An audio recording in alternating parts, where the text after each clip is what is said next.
一杯白萝卜水，再厉害的咳嗽也怕它。经常咳嗽有痰不舒服，试过很多办法都不管用，很可能是你药不对症，可要记好这杯白萝卜水，止咳化痰。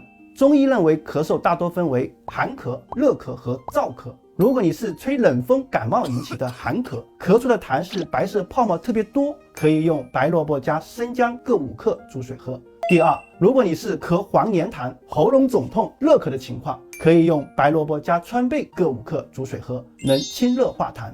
第三，如果你嗓子干痒，总是干咳、燥咳，可以用白萝卜加蜂蜜各5克煮水喝，能润燥止咳。白萝卜的3种用法，你学会了吗？